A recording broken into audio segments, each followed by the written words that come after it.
Live and We recording. are live, and we're also recording. So we got the double threat here. Whoop, whoop. Welcome everybody to another edition of Taco Tuesday with Glenn Shelton, the man, the myth, the legend, Mr. Shelton. How are you today? This is my king wave.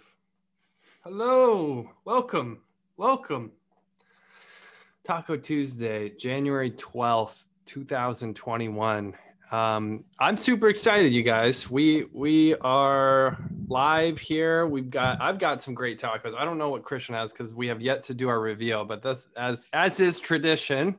Christian, show us. Okay. So I have a Del Taco specialty taco.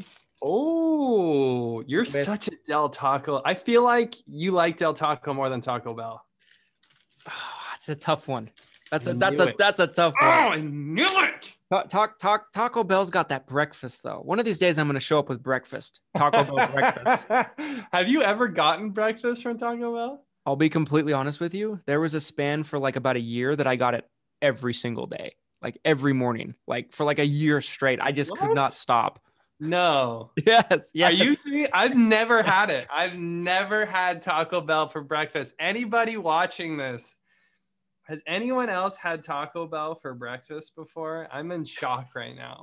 Yeah. It's so what okay. do you get? I will make a bold claim here and now. If you try the Taco Bell breakfast crunch wrap, it's like a taco wrap with like bacon or sausage, hash brown, cheese, eggs, all wrapped together. If you have one of those, okay, you can never eat McDonald's breakfast again because it won't stack up. The Taco Bell breakfast is where it's at.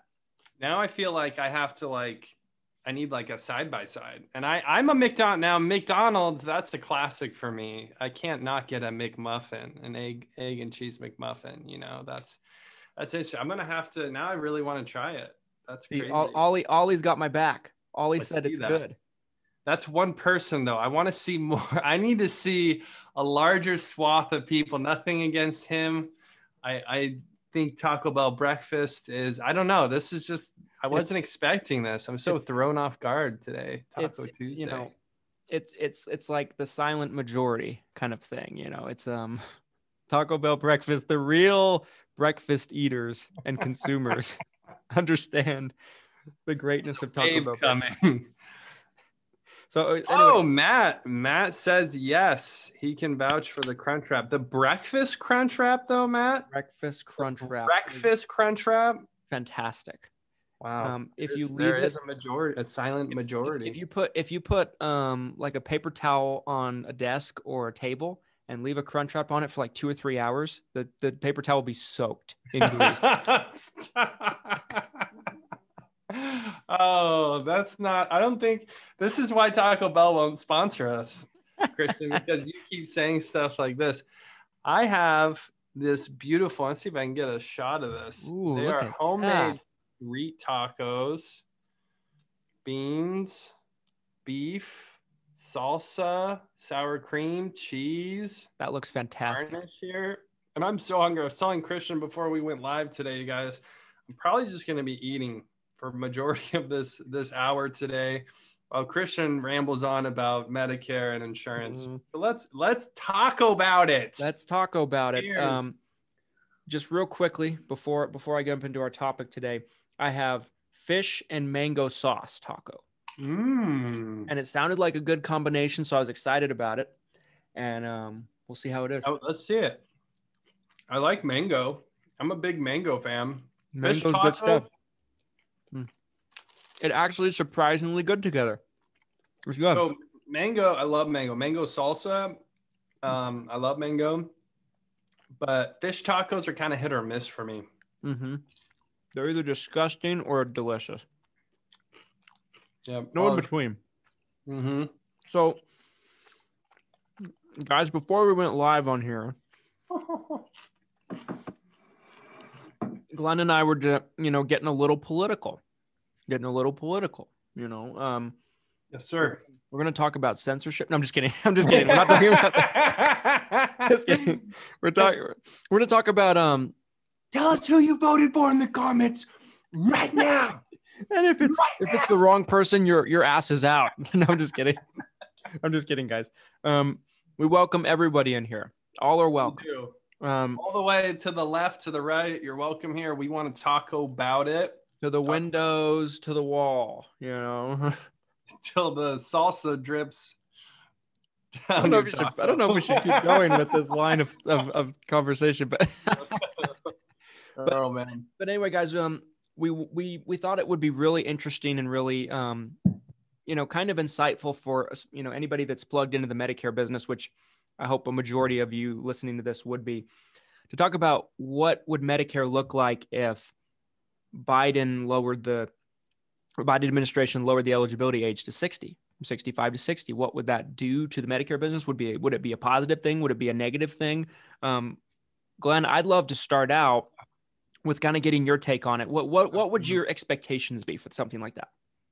So first, I'll give you guys a little more backstory, like why this even came up as a topic today. So I was talking to someone else, obviously at Lead Heroes. I'm talking to, insurance agents, agency owners, media buyers, IMOs, FMOs. I'm talking to all sorts of people in the Medicare space, Monday through Friday.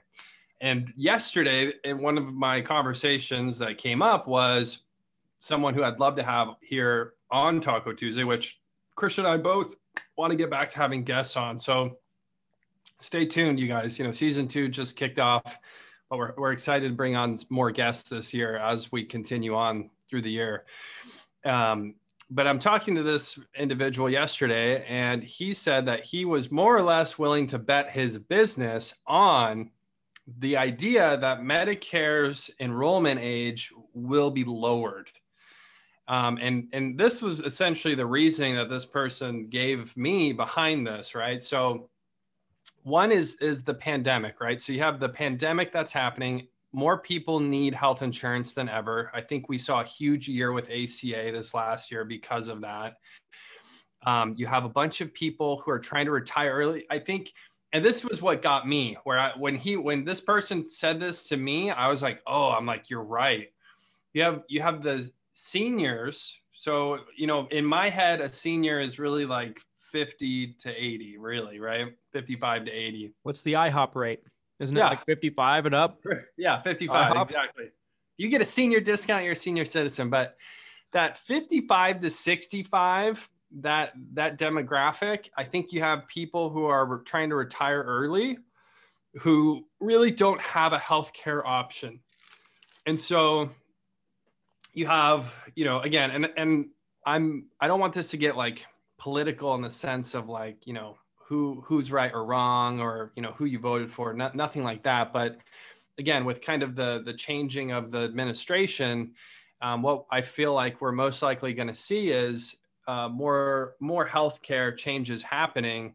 Yeah. And Jerry, I appreciate you saying that. Why is 65 the magic number? I don't, I think because it lines up with retirement age. But again, when you have people who are trying to retire early, who need a healthcare option in the middle of this healthcare crisis, essentially, where people need health insurance, I think there is this swirling of events happening between the administration change, between the pandemic, between Medicare being so successful, that it could get the age lowered. And if the age does get lowered to 62, 60, 55, I don't know where it would go, right? I mean, this is really all speculation. I'll kind of start that too, is I don't have any concrete evidence of this happening for sure, but I do think that the possibility of the Medicare age being lowered in the next, say, 1 to 12 months I think it's fairly high. I really do. I think there's a lot of chatter about it.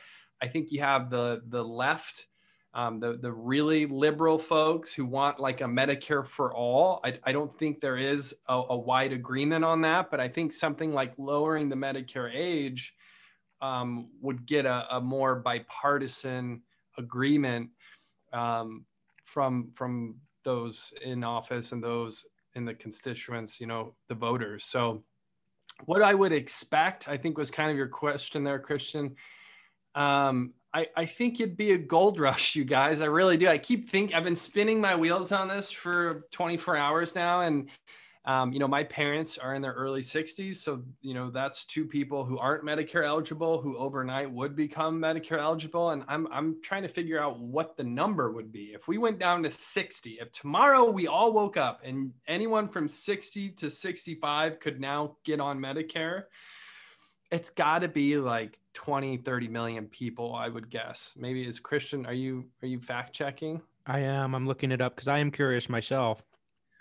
But some in the tens of millions, right? So there's some number in the tens of millions in the Medicare eligible space that would go from not being eligible to being eligible overnight. And it would be like, yeah, it definitely would be a gold rush. Thank you, Mike. Shout out to Mike Gillum. Appreciate you watching, brother. But yeah, it would be a gold rush. I imagine it like, you have this normal 11,000 per day coming into Medicare. All of a sudden, this pipeline goes from a trickle to an explosion. I mean, you're talking about a flood. It would be insane. It really would be. So that's my take. I don't know exactly how the logistics of this would all play out. I don't know what the actual likelihood is. I would say it's more likely than not likely. That would be my stance on it. I don't know how much that really helps any of you, but Christian, what do you think? So depending on the source, I just quickly skimmed through a couple of different articles. The number lies about somewhere between the 20 and $30 million range, and 20 to 30 million people range. Right. In that age demographic in the United States. So that's a huge number that just gets automatically thrown into the pool, of Medicare eligibility. What would, one thing that's kind of interesting is that I don't know if a lot of people are thinking about, and I'm sure I already know the answer to this, but right now, to people that are placed on Medicare disability under the age of 65, in a lot of states, there are some exceptions to this. There are some states that do allow them at a higher rate, but a lot of states won't let people get on subs under 65. So would it just be exactly the way it is now with the age lowered to 60? I would imagine so, to where your 7-month window essentially circles around your 60th birthday instead of your 65th birthday. But that's something that's kind of interesting to think about. There's two sides of this spectrum, the way that I would look at it.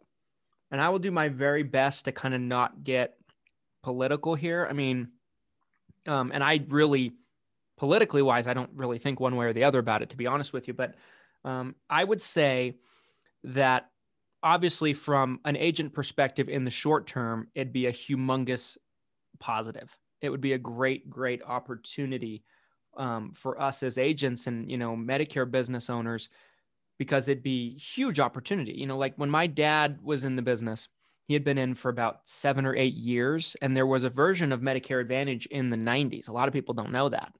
And it only lasted about 3 or 4 years, but insurance companies and the government couldn't come to terms on negotiations. They pulled the plug on it. It wasn't even called Medicare Advantage back then, I don't think. But it was like a Medicare Advantage-like program, but they pulled the plug. And millions of people across the country instantly went without coverage, and those people had to basically switch to Medicare supplements, Medigaps, or go with just Medicare. And so my dad, he was writing, so many apps. Like he describes it that there were so many apps that like his desk would be full, and he'd lose apps and things like that. And like it was just chaotic. All paper apps back then. 96, 97, I believe was the year, and I think he tripled the size of his book of business in like 6 months. Wow. It was insane, and that time period, by the way, had a huge part, probably bigger than any other single instant, but a huge role in building my dad's agency, and it was just a crazy, crazy time back then. And so it reminds me of that, yeah. I think it reminds me of that kind of potential if it was to happen. I think the other side of the coin and the argument is, can our system handle it is the thing, You know, I mean, that's always going to be the argument. I was having a conversation with someone recently, and I told them, I was like, as much as I hate to say this, and you know, I hear people all the time say they'll always find a way to keep it going. They'll always find a way to keep it funded. I do agree with that. You know, if I had to bet my livelihood on one or the other, I would bet that they'll find a way to keep it going. So I don't necessarily believe this, but it's playing devil's advocate to say that, is the whole thing a house of cards? And if you move one card, is the whole thing going to collapse? You know, because they really are in the red with it being at age 65. So you add another 20 to 30 million people into the spectrum, that burden, is that enough to collapse the whole system? I don't know. Very good point. And as you're speaking there, one thing that I was thinking about, pardon my taco eating, everybody. It's a little spicy too. Woo, a little smoke there. It looked amazing. You know, one thing I'm thinking about is when you're talking about like the scalability of our infrastructure with this, what happens if 20 million people try to enroll in Part A and Part B, you know, in a week? Like, I just picture someone like quitting, like, you know, they're at their like government desk. they're getting all these enrollments coming through, the server crashes. Like, there's a Joanna Wyckoff like person out there somewhere that's like about to jump off a bridge. That was my exact thought. Joanna's twin is out there. It's true though. I agree, Jerry. I think I think we would, again, as on the insurance side of the business, I think we would have so much opportunity, and I think it would be very similar. I appreciate you sharing that story. I think that's a very kind of a good analogy or explanation of what could happen. I mean, there could be businesses that triple in such a short amount of time. I mean, it would be wild. So it's definitely something I think we should all be thinking about in case it happens, and what to do if it does happen. I'm sure we'll have some ramp time. It's not like it's going to literally just happen overnight. You know, administration changes on the 20th, the 21st, everyone who's 60 now get on Medicare. You know, like that's, I don't foresee something like that going down. Right. But, you know, it could be in like the first 100 days, right? A lot of presidents come in, they want to make a lot of changes. They're trying to be proactive. Again, the pandemic is happening right now. And I could see where it would fit into kind of the bigger picture. So I think there is a chance. I don't know, what if you had to put a statistical likelihood, Christian, a number, 1 to 100, and you had to say, you know, what are the odds that in 2021 legislature gets passed or the law gets changed where now Medicare beneficiaries can enroll in Parts A and B at age 60? And I would be shocked if MedSubs didn't drop with it. That would be weird. Yeah, me too. I would get upset at everybody if that didn't happen. I mean, if I had to place a percentage on it, I would say I think it is more realistic and likely than people think. But I would say probably 40% would be my number. I was going to say 60, which is funny. 46. I'm leaning the other. I'm leaning 60. Yeah. I feel like it is. I think it's slightly more likely than not likely, but I don't know. Right. I think that it's very, very interesting because I think to make a change like that, I think, okay, we could even look back at something that changed the infrastructure of under 65 health insurance with, you know, the Affordable Care Act passing. Yeah. Right. That's probably the closest thing that we could analyze to compare it. It was a war. It was like a back and forth, tweaking this, tweaking that. And what we ended up getting wasn't really what the original thought behind it was. Remember the first few years of that too? It was just a disaster. Companies going out of business left and right. It was totally insane. There was a company, and I wasn't doing ACA back then, so I really am not as knowledgeable as I'd like to be, but it's interesting that you mentioned that. There was a company called Arches that was doing ACA, and they were essentially created by the federal government, if I'm not mistaken. Like, they were funded given millions of dollars by the federal government, and they were doing it to create competition. That was the reasoning behind it. Create competition. Millions of dollars, like probably $100 million, I don't know, of money put into this company as like a startup for ACA. And it didn't take very long for them to go bankrupt, and now they're just gone. I think if anything, if they were to do something like that, I would be surprised if there weren't some speed bumps in the road, like an Arches kind of thing. I mean, I don't know if they'd make that particular mistake again, because that was just basically wasted money, Arches. It's interesting. So on the other, let's look at another profile or another perspective on this issue, right? Look at the insurance carrier side of the business. Wouldn't you just be jonesing for the 60 to 65, right? Because you're getting them in right away. So this is their first enrollment.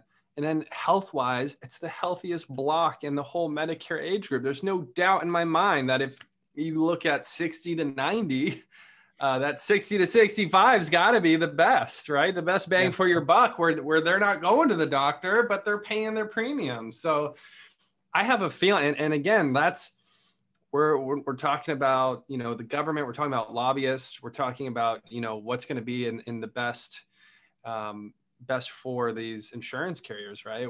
What's best for them. They might want a younger demo to be on their book. I could see them lobbying for that. So that would be an interesting, kind of middleman to all of this between the consumer. You got the consumer, you got the government, you got the insurance agents and agencies, and then you've got the carriers. That's a great question that Josh just asked. So Josh asked, would MAPD and SUPs be offered if this were to happen, same comp or greatly reduced? That's a thing to think about. Like would broker commissions take a hit in that world, in that scenario? I mean, I would imagine that, like you were just saying, age 60 to 65 would be the most coveted client group, right? In the whole industry. Like even now, I think age 65, those T65s are very coveted. That's why they get hammered so much. Right. But even still, like you can have a 65-year-old that's aging into Medicare that is as healthy as like a 90-year-old. I see them all the time. Correct. They take 25 prescriptions and they're 64 and a half kind of thing. Like, but I don't think you'd see as many 60-year-olds or 59 and a half-year-olds that their health is that dramatically reduced. I think it'd just be a real slam dunk from the carrier's perspective, to have that person on the books. I don't know if the comp would be dropped.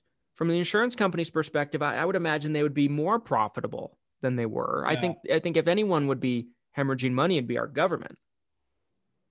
Yeah, exactly. No, I totally agree with everything you said right there. I think the insurance carriers have nothing but upside from a younger demo on their books. And I think it really is because Medicare essentially operates at a loss. So, and unless they started, increasing the, how much it costs for Medicare Parts A and Parts B, right? I mean, you could always raise the rates. I would be curious to know how much they'd have to raise Part A and Part B to the point that they are profitable, or at least break even. Why not run at a break even?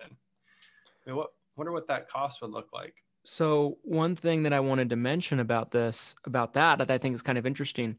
So I did a couple of podcasts last year, and then I also wrote a book the year before about Medigap's, and I did a lot of research about Medicare and kind of, the reason why it loses money. Like, why does it lose money? People pay into FICA. People pay into FICA for their entire lives, right? Right. Like you're paying into FICA. I'm paying into FICA. Not very much, by the way, corporation. But, FBI agent listening, please. But the reason why they lose money, like you have to rewind all the way back to when Medicare started in the 60s. Medicare starting in the 60s by LBJ, Lyndon B. Johnson. History of Medicare. Here you go, guys. This is history of Medicare. This is class. 101. But it was originally designed for a significantly smaller pool of people. This goes for Social Security as well. And Social Security, if you want to go down that route, it was designed to be a cushion for people's income when they retire, not something that they fully relied upon.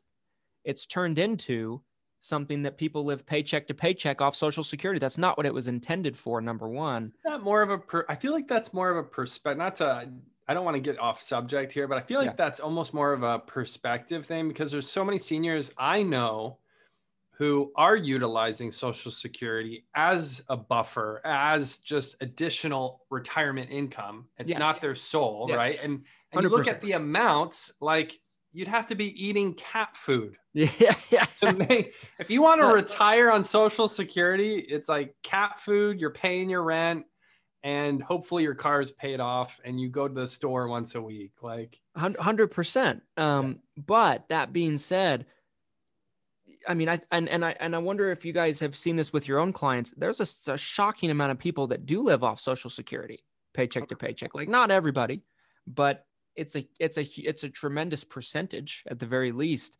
And I don't think it was ever designed to be that, even for a large percentage of people.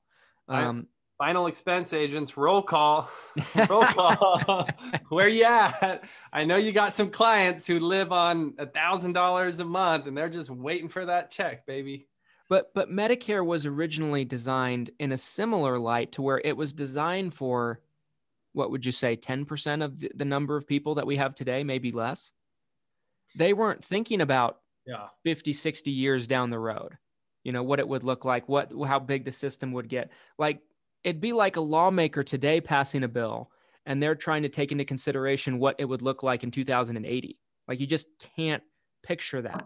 Well, I'm going to look. I'm going to look up population of the U.S. in 1960. I'd love to know what it is, but it was a significantly lower pool of people. So back then, they were able to operate it quite a bit differently, and the Medicare programs changed significantly as well. But it's the increase in our population that has put the strain, in my opinion, on the Medicare system. And so it's crazy, and they've obviously over the last 60 years loosened the screws on people being able to get on Medicare disability for certain reasons. So there's more people that are under that age of 65 that might not be paying into FICA taxes. And so there's a lot of reasons behind it, but that's kind of what I've come to understand. So a couple quick searches that I think are really interesting. So 1960, U.S. population is 180 million. So we are essentially twice the size. And obviously, not only is the Medicare population twice the size, but here's the other thing I just looked up is life expectancy. In 1960, the average life expectancy here in the U.S., you're lucky if you made it to 70. 70's average. Great point. Very now true. Now there's an extra 10 years. Yeah. So, I mean, I think you kind of had this combination of the two. You had an explosion in the population plus life expectancy getting pushed out. Advancements in medicine, it's crazy. Like, picture yourself, I would say, trying to come up with this, essentially senior, healthcare program, and the life expectancy is lower, the population's lower. You can't really predict what advancements in modern medicine would become. It's like almost like I say, let's look at it. Let's compare it to right now. Let's say they're trying to predict what it's going to be in 2080. You really can't. Is the life expectancy going to be 100 years old, on average by that point? I don't know. Probably. Honestly, that was when I'm thinking, what's the future expectancy? I mean, what are we going to have to do? I mean, there's so many things that's going on right now in the science, in the medical science kind of bio space, that I feel like could potentially push the life expectancy to 90, 95, 100 years old. I mean, there's already people living over 100. It's really just a matter of, is that going to be the new average? I mean, I've got people in my family who lived to 100 or further, which is just insane to think about, like that sort of length of time. But yeah, so regardless of, again, to kind of get back on track with the history of Medicare, because I think this is fascinating, regardless of the creation not matching up with where we are today, which is obvious to everybody, right? Created in 1960, here we are in 2020, 2021, doesn't line up. why can't there be simple changes to make it work, like raising Part B premiums 500% or something like that? I mean, just throwing an idea out there. Yeah. Well, I do think I think, some of the things they've done that have been not necessarily trying to do that, but I would say that, the income related monthly adjustment is an attempt to do that, to where if someone can afford to pay a significantly higher premium for Part B, it might not be quite 500%, but it might be 300%, 400%, something like that, and some people pay, much higher rates for their Medicare Part B premium because of that income related monthly adjustment. And they also ding them on the Part D as well, and if they have Part D coverage. And so I think they've made an attempt to do that in some form or fashion. I do think if they did it just across the board altogether, I mean, I do think that I don't know the exact number off the top of my head, but it wouldn't surprise me if 30% or more of the Medicare population lived paycheck to paycheck on Social Security. I think those people, like that percentage of the people has a hard time paying it at 148.50. Right. And so if it was up to, let's say, $500, $600, I think those people would, they're homeless. First they'd be pissed, but they're homeless. Yeah. I mean, it's a difficult problem with not necessarily a real simple solution. Right. Curious to know if anyone's, if you're watching this live, obviously comment below if you have thoughts on, how to maybe fix the situation, thoughts on, what happens if Medicare does go from 65 to enrolling at 60. I'd love to hear everyone else's thoughts. If you're listening to this on a replay, again, feel free to find us here in the Six Figure Medicare Agent group and, create a post or find this previously recorded live and comment below. I'd love to keep the conversation going, you guys. So it really is a complex issue. The more I think about it, the more it's just like, it's a mess. It's a mess. Really, I mean, and the other thing too, is when ACA came into the fray, I've always read, and maybe someone can correct me on that. Oh, Rebecca Davis said she bets it's closer to 60%. That's a huge number. That was like double what I was thinking. But it might be. Shout out Wonder Woman. It might be closer to 50, 60% for all we know. I'd love to get those numbers if somebody in the comments wants to fact check it. But essentially, another thing that kind of comes to mind too, that's kind of interesting, is when ACA came into the fray, I read some articles that said they had to, at the beginning, pull a lot of Medicare funding to help pay for ACA at a loss. And so that was what, and I don't know if that's factual today, but like, it's crazy because I think another thing that we can all agree on, no matter what side of the spectrum you are, is our government's not good with money. Oh God. God. Anytime, like a teenage girl in a mall with an unlimited credit card, bro. That's our U.S. government. If there's anything to take from this episode, you guys, it's what I just said. The U.S. government is a 13-year-old with daddy's credit card, unlimited spend, just swipe, yeah.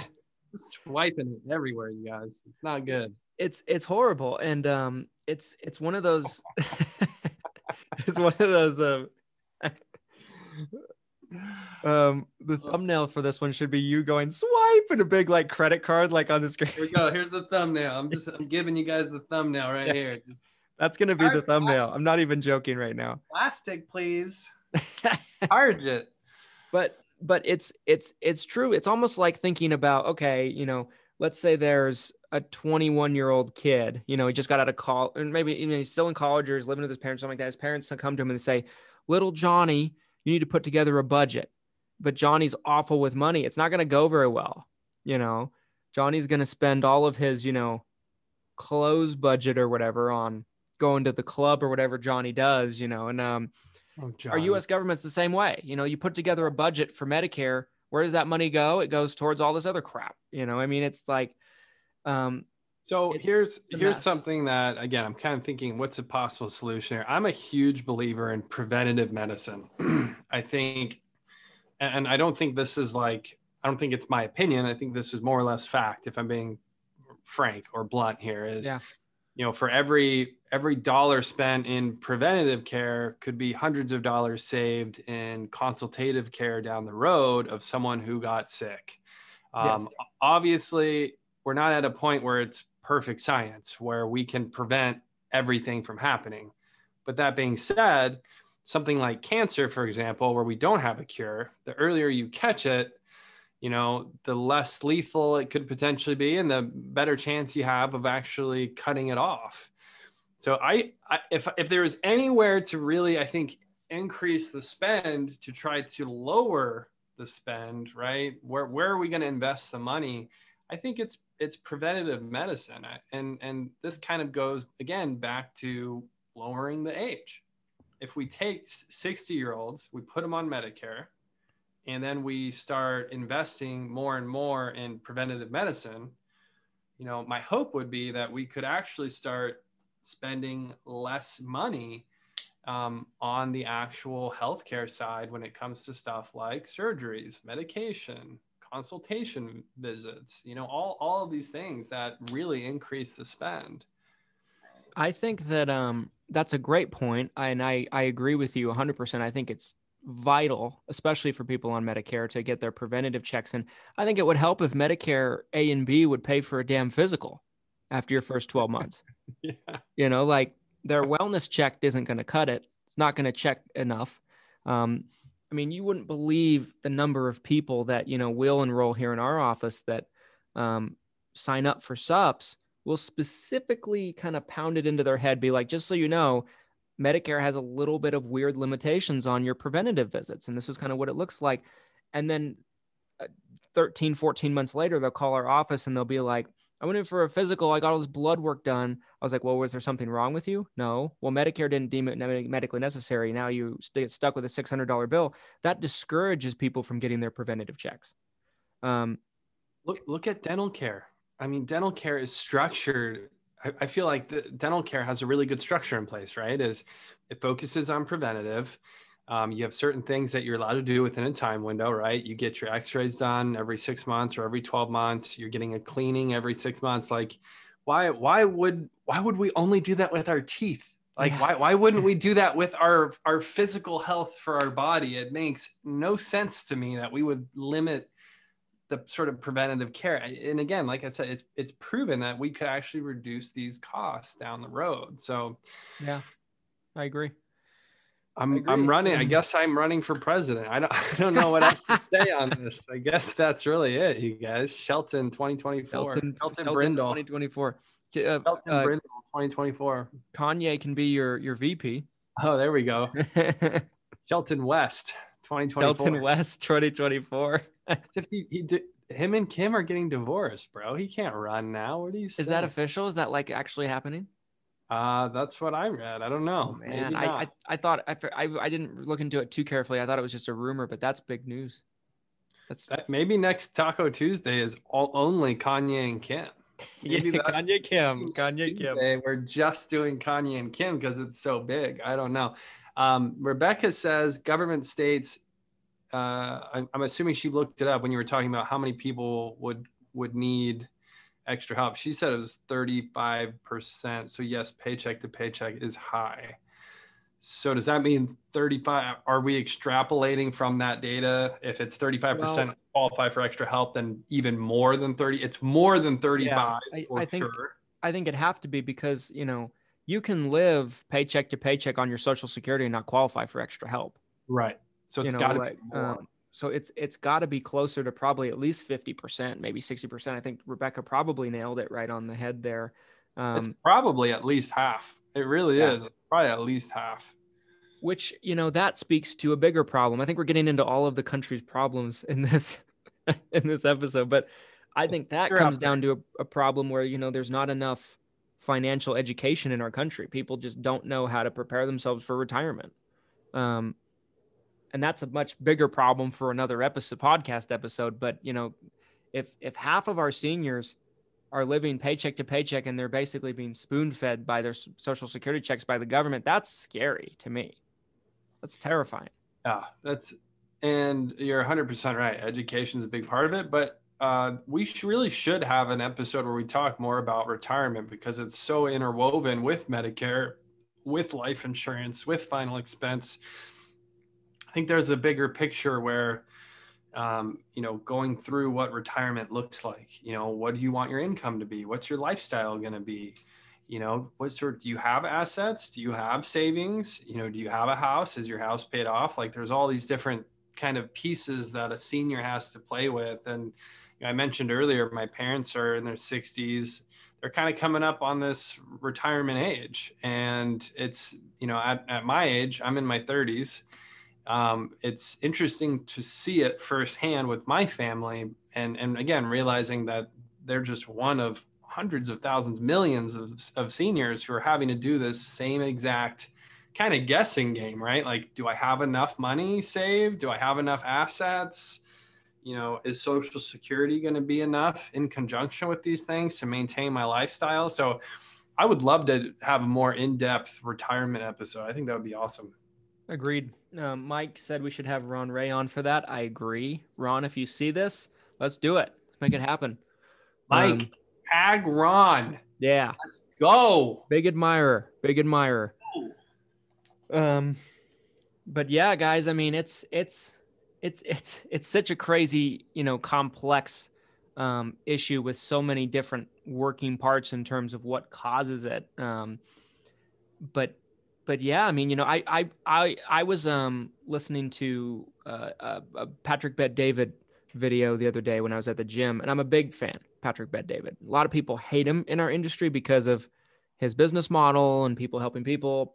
I don't pay attention to any of that. I got a lot of respect for the dude in terms of what he's been able to accomplish. I always forget that he's the PHP dude. I always forget that he's the PHP dude. That's crazy. Okay, keep going. And he's got this huge YouTube channel called Valuetainment, got a couple million subs. Maybe right. More. And he had Robert Kiyosaki on, who I'm also a big fan of. Huge fan. And they were talking about this very issue, but they were more talking about the overall debt of the country. And he was like, he's like, and Patrick Bet-David's kind of grilling him a little bit. And he's like, if you were the president, how do you fix it? How do you fix it? How do you fix it? And he's giving these, if you ever watch a Kiyosaki interview, he likes to give very cryptic, not clear answers. He doesn't like to answer the question. Basically, he's he's like a politician. He'll answer the question he wants to be asked, not the one that you ask. Yep. And so Patrick Bet-David does a great job. He doesn't let it go. He just drills it. He's going to get his answer. And he comes out right out and says this. He's like, you can't fix it. It's unfixable at this point. And he's like, it's terrifying. and I was like, yeah. And he's like, so what do we do? He's like, well, rich guys like me, he's like, I'm going to play the system and get rich, but the country can't be fixed. I was like, fuck, Oh, guys, this is the final Taco Tuesday episode. Country cannot get out of bed. Christian just let that bomb drop here. I'm sorry. We can't put the cat back in the bag. But we're yeah, it is a huge issue. And there's just this game. I was actually reading a book. I'm blanking on the title right now, but what was it? I'll have to look up the title of the book again. But the premise of the book was talking about essentially inflation versus deflation. And this, again, kind of this whole idea ties back into this. We're talking about, Medicare starting in the 1960s. And here we are 60 years later and what it looks like. And I mean, the world, or America in 1960 was just so different. You could go buy a car for $4 or $5 grand. You could buy a house for less than $100,000. So I think part of the complication of all of this too is the inflation of how much everything costs. It's insane. Yeah. It really is insane. And yeah, I think, I don't feel like we can have this conversation without talking about the stimulus checks, and how that's going to impact things. Cause I think it plays a role, right? I mean, I don't think you can print trillions of dollars that we don't have and not expect this inflation problem to not just speed up, but just take leapfrog jumps. And so that's something that's kind of scary to me is just, how much does that speed up inflation? There's been 2 stimulus checks, a couple different, PPP loans, SBA loans. So the stat I heard, and this was before the most recent round of stimulus. So the stat I heard as of like November, it was like 37% of US dollars were introduced in 2020. That's unbelievable. So more than a third of the money that has ever been in the United States came into circulation in the year 2020. And so when we're talking about something like inflation, what? Horrific. But that's got to play a role as well in just, in every aspect of the economy, healthcare, Medicare, everything. Another thing I thought that I don't know if you want to dive into this, if you want to get this deep on it, but can we really avoid talking about Medicare for all if we're going to talk about this? No, I don't think you can, because again, like I already brought it up, right? There is a group of people who believe that Medicare for all is the best. And I guess, and here's, if we're going really deep here, right? We're talking about Medicare for all. Is a one-payer system Medicare for all, or is Medicare for all? I guess it's technically different, isn't it? A one-payer system where like the government pays all health costs for the country, because the Medicare for all system would work differently than that, right? So Mike Newton made a comment. I saw him comment on something today, and I thought he was spot on. He said that Medicare for all isn't really Medicare for all. The idea of Medicare for all is more like Medicaid for all. Right.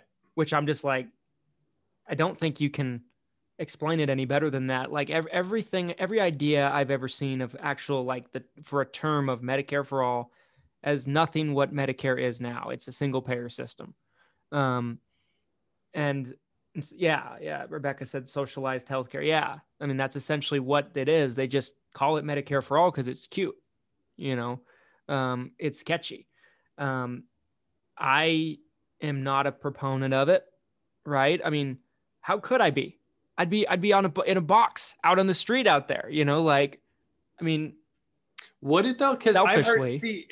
but to get into this a bit, because I've heard it from Medicare brokers, I've heard it both ways.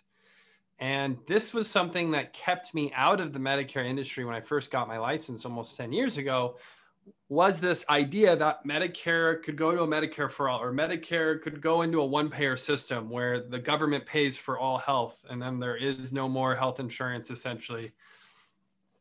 I've heard it both ways, even as recently as like this year or last year, is, well, Medicare for all would be more opportunity for us because now we can, this 30-year-old can get a med sub. Like I've heard people argue it that way. But then the other argument is, well, if we go into a Medicare for all system, a government option comes into play, or there's some sort of subsidy, or we're going to lose our commissions, yada, yada, yada, the kind of the rolling stone of the downside of where that could go. So I don't know. I don't know how it would work. And the problem too here is, it's almost like these catchphrases. It's not like there's a clear definition of what these things are, and there won't be a clear definition until it gets legislated. And then even once it gets legislated, it really has to pass before we know how it operates. So yeah, I don't know. It could be great for all Medicare brokers. I'm selling SUPs to 30-year-olds. This is awesome. Or maybe they're right. Maybe it destroys the whole Medicare industry, and now we're all selling cancer insurance, trying to keep our lights on in our house. I don't know. I honestly have no idea. The only brokers that I personally have talked to that think it would be a good thing are people that just hear the phrase Medicare for all and assume it means Medicare for all citizens the way Medicare is structured today. Everything I've ever read, listened to, jumped into, I've tried to, when Bernie Sanders first came on the scene, I was trying to listen to his proposals and everything like that. And every single ounce of data I could find was essentially suggesting that it would be a single payer system, and just kind of do away with private insurance, if you will, in a sense. It almost sounds like to me that it's VA for all. right? The VA system everywhere, but for all citizens. Shout out Rebecca. She just said Medicare for all equals Medicaid. We're out of a job. So yeah, I mean, essentially like what you're saying, VA. Yeah. And that's what everything. I mean, of course, I think you're right. I think we wouldn't know exactly what it would look like unless it actually became a thing. But I haven't seen anything myself to make me think that it would be like Medicare Part A and B for everybody. Everybody can buy subs. Everybody can have Medicare Advantage. That's obviously the dream, right? Right. That's the dream. Like I can get on board with that. That's the dream, baby. I vote Medicare for all. 30-year-olds get subs. Let's go. Yeah. Let's go. Yeah. But I don't see that. I don't see how something like that dramatic could happen, because you mentioned lobbyists earlier. Insurance companies have the most powerful lobbyists in the world. They have all these political powers behind them.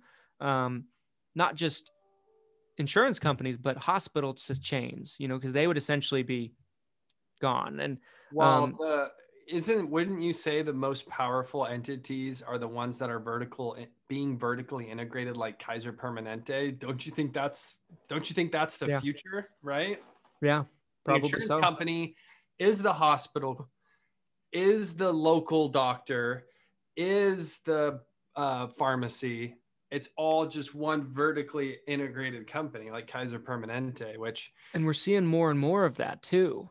Like United is hiring doctors for Optum now, which Optum is United Healthcare subsidiary. Right. Aetna owns CVS now. In lots of parts of the country, they're having clinics in the CVS pharmacies, in the back.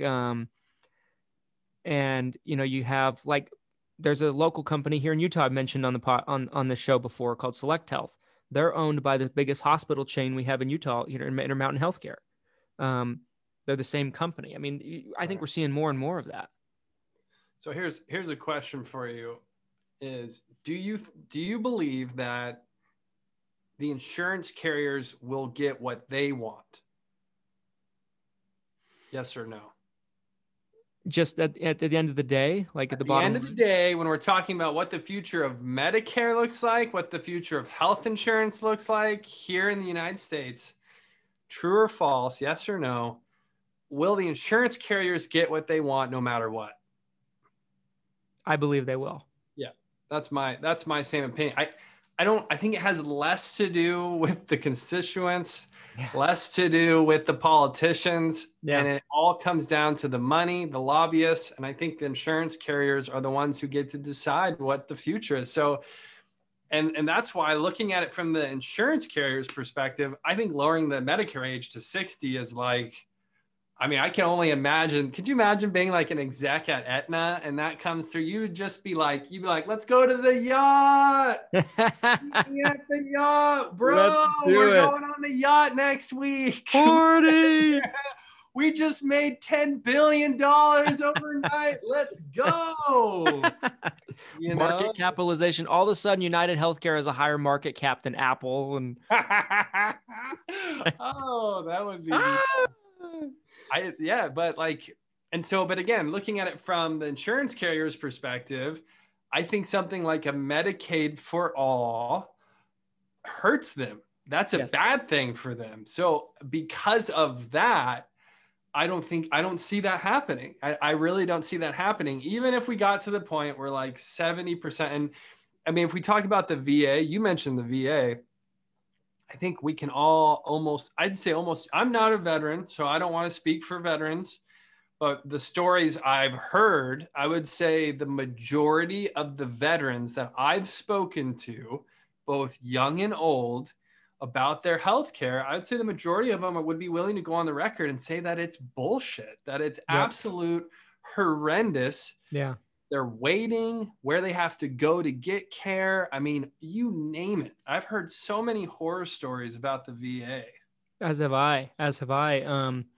And that's the thing I think that's the scariest, because I feel like anytime the government runs anything, or almost most things, I think most things that the government runs and has complete control over like that are ran bad.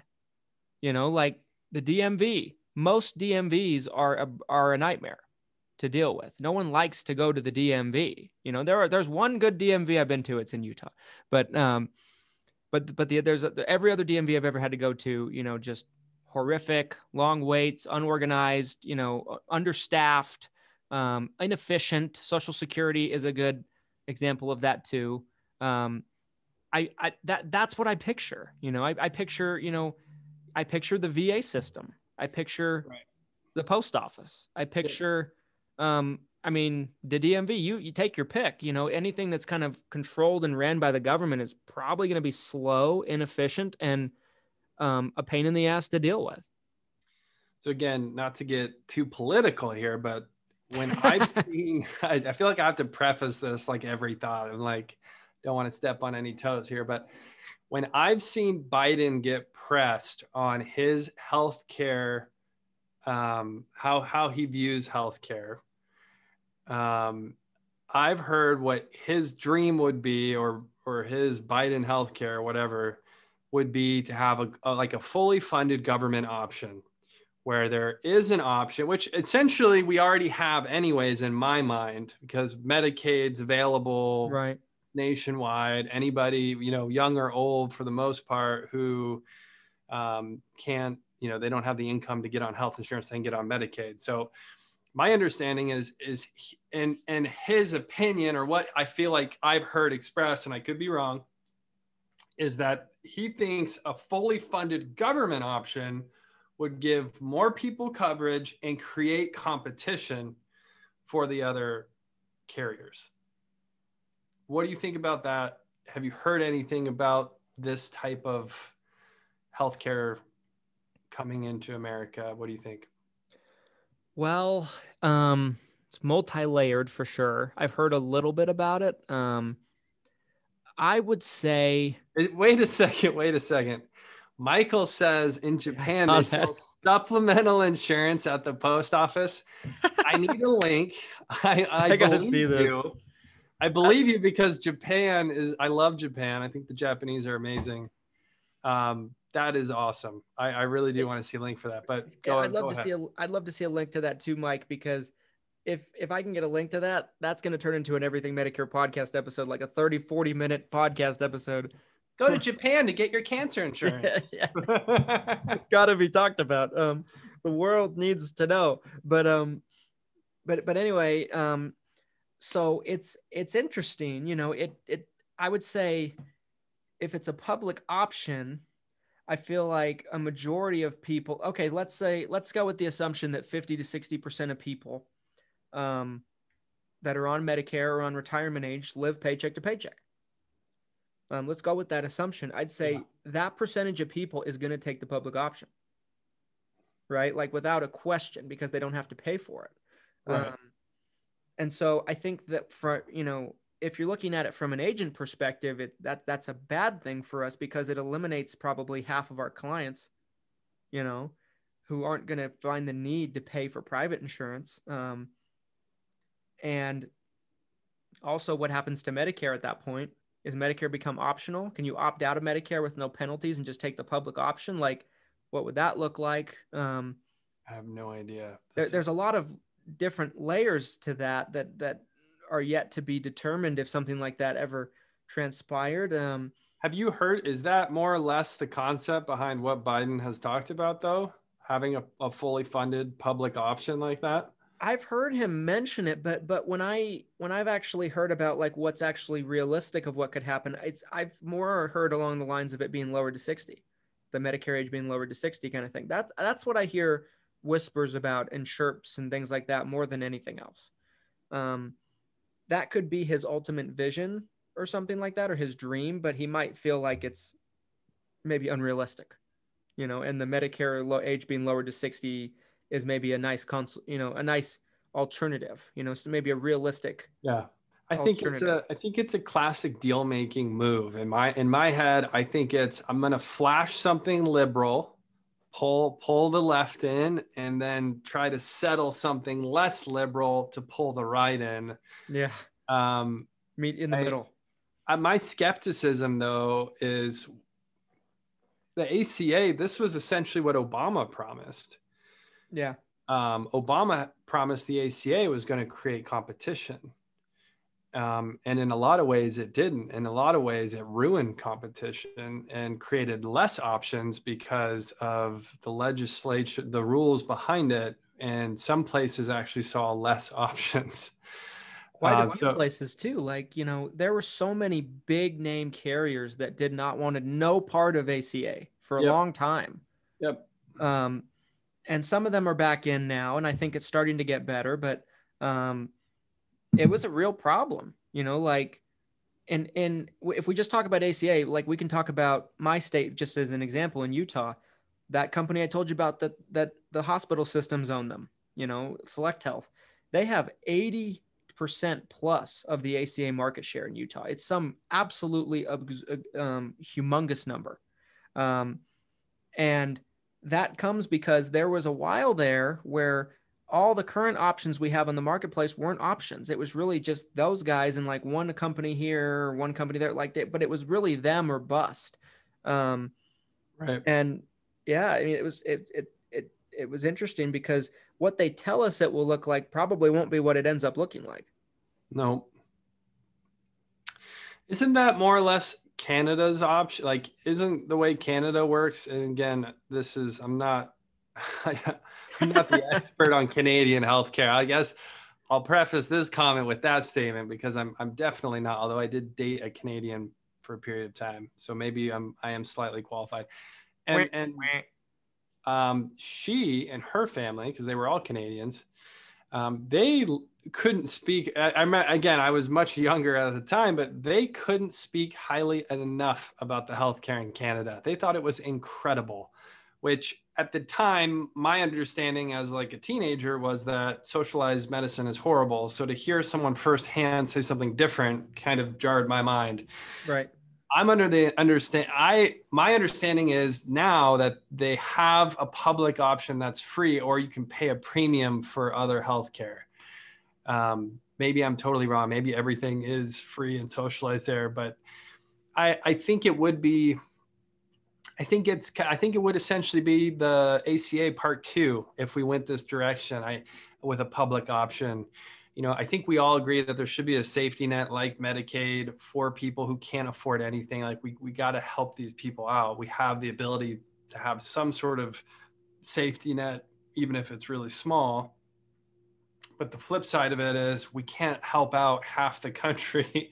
We put half the country onto socialized medicine and we try to tell the other half they can just pay for the care they want.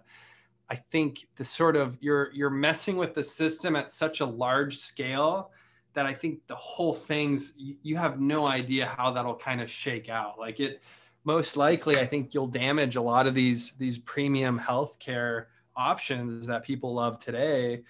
And, maybe it becomes such a premium because they lost, right? They end up losing to the public option. So now they have to charge even more to maintain their profitability. And so now those who want to pay, who are making, they're in a top tier tax bracket now that they can't even afford to pay for their premium healthcare that they want.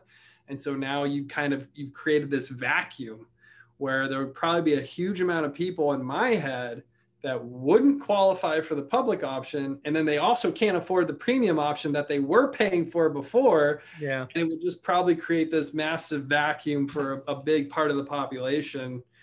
So I don't know. I feel like I'm more lost now than when we started. I really do. We went backwards. I know. I thought we'd get some answers today, Christian. We made it worse. It's okay. So Rebecca posted something. I'm going to comment about Canada. She said half of Canada hates it. The other half likes it. Sounds like most things in most countries, right? Really depends on what part of Canada you live in. Takes 3 to 4 months just to get an MRI or doctor's appointment in many parts. I wanted to mention one thing about Canada. I am not super familiar on if they have a double-edged sword like that, if they have a public option, paid option. I'm sure they do. Rebecca, do you know? Do you know Rebecca? But I do know this. I did a Everything Medicare podcast episode. It's probably been 2 years now. Wow. Since I did it, because it was really starting to catch traction and I started hearing about it a lot. So I did an Everything Medicare podcast about it to explain what the Bernie Sanders idea of it would actually was. because it was, everywhere. I'd see it on bumper stickers and cars and all kinds of places. And one thing I discovered through my digging was I did this episode 2018. In 2017, I was able to pull an article and it's still linked on the YouTube video of this podcast if anyone wants to go track it down. But it was something along the lines of 60 to 70,000 Canadians per year on average come to the United States to have procedures done and pay out of pocket. That's a pretty big number. That's a big number. I mean, to me, if they have such fantastic healthcare, why do that many people feel the need to do that? And it can't be cheap to pay out of pocket here. Maybe, like Rebecca's saying, if it's certain areas, right? And Right. the person that I spoke to, the family I spoke to who spoke super high of it, they came from like a less densely populated part of Canada. So in my head, what I'm thinking is maybe in the densely populated areas, like the big cities, maybe it's horrible and there's huge wait times, but maybe if you're in a less densely populated area, there's more doctors to go around and there's not a huge wait time and you can get the care you want when you want it.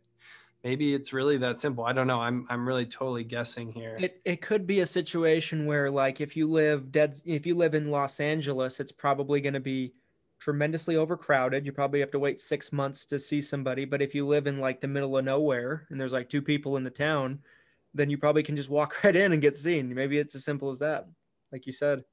Yeah. So Rebecca says you can get extra benefits through private companies. Yes, it almost sounds more like it's only supplemental stuff. Like you can't get like core coverage through other companies, right? Right. That's my interpretation. Well, and since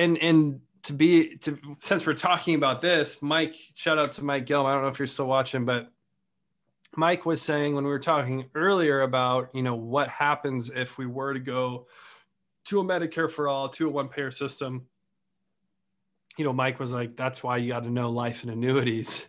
So that way you can, pivot right away and you're making money. I don't think any Medicare broker should be scared. I guess to kind of come towards the back end of this whole conversation, kind of wrap things up. I don't think anybody should be scared. If you're a Medicare broker, if you're doing a ton under, the Advantage supplement, kind of the current Medicare model that we have today, I don't think you should be scared of changes, even if something radical were to happen. Let's say, 2024, Bernie Sanders gets in. He's half robot at this point. How old will he be? I don't know. He's half robot at this point because that's what happened. And Bernie Sanders gets, Medicare for all or a one-payer system passed. Supplemental benefits aren't going anywhere. Life insurance is definitely not going anywhere. Fixed index annuities, like we talked about earlier, we want to do a whole episode on retirement.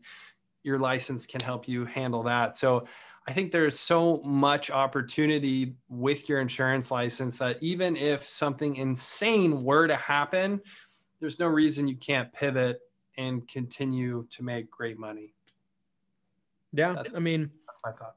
I don't believe that the Medicare system as a whole is just going to poof disappear. I don't believe so. Could it happen at some point? I really don't feel comfortable necessarily always 100% rolling it out, but I do think it wouldn't be anytime soon. And I think we would see it coming a mile away. I come back to the macro bill. It took 5 years for the macro bill to take effect. So we had so much time to prepare for the macro bill and what the impact it had on the Medigap world, Medicare supplement world. If I had to put a nickel on it, I would say it's not going anywhere. I would say that there's just too many jobs in place. I think there's too much power behind the scenes from the insurance companies and the healthcare industry. I would be very, very surprised. I don't think it's ever going to happen, or at least not for some time. Yeah. Again, I think the insurance carriers are the ones who are really in power here, in my opinion, that are really the ones that will decide what the future of healthcare here in America looks like.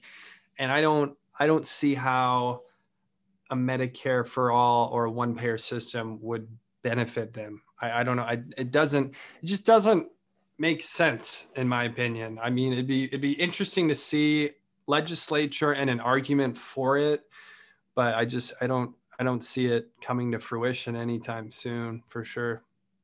So guys, as we kind of wrap up here, I want to give Glenn a chance to kind of give some final thoughts and any last things he wanted to say. But before we do that, I wanted to mention to you guys that Taco Tuesday, Let's Taco About It podcast is up, available. Taco Bout insurance. Oh, sorry. Taco About Insurance. I got the name wrong. I got the name of our own podcast wrong. You're fired. But it's up, guys. It's available. Let's Talk About Insurance. It's on Spotify right now. It's on Anchor. It's on one or two other platforms at this point. In the next 24 hours, you should see it everywhere. Apple Podcast, and I will post links to it later. I'll post them tonight. I'll post them tomorrow. So when I post links, if you guys could do us a huge, tremendous favor, we already have 17, 18 episodes up. I think this episode today makes it 18 or 19, something like that.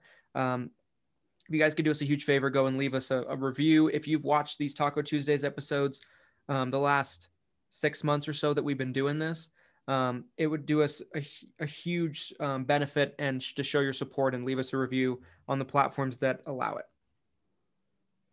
Yes, I second everything Christian just said.